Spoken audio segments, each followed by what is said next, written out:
Nintendo came to the brink of death 4 times and saved itself every time with pivots no one saw coming. It began in a small Kyoto shop making playing cards, sold mostly to gamblers and local mob. Over time, it grew into the biggest card company in Japan. But cards were tied to gambling, so growth had a ceiling. That's why Nintendo went to Disney and cut a deal to print Mickey Mouse on its cards. Now kids across Japan were the customers and sales went through the roof.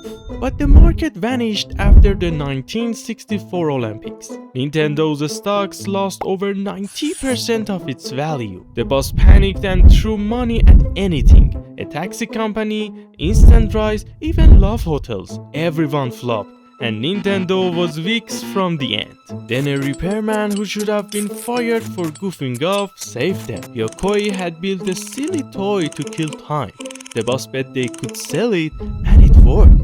1 million sold, and just like that, Nintendo made toys. That success pushed Nintendo into arcade games. It went so big in Japan that it went for America next, but it flopped hard, and its brand new American branch was sinking fast. Once more, its rescue came from the last person you'd expect, a young artist who had never made a single game.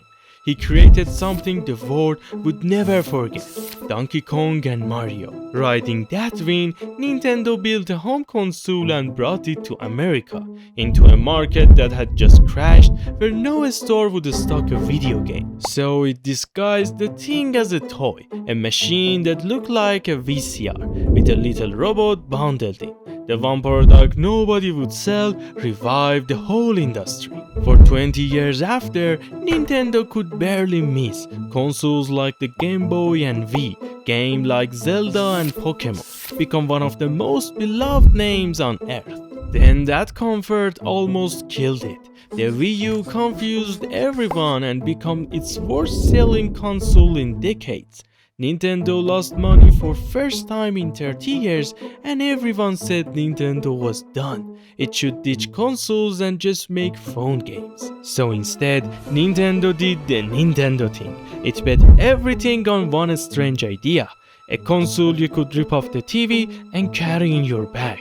The Switch became one of the best-selling consoles ever. And once again, Nintendo saved itself with the idea nobody asked for.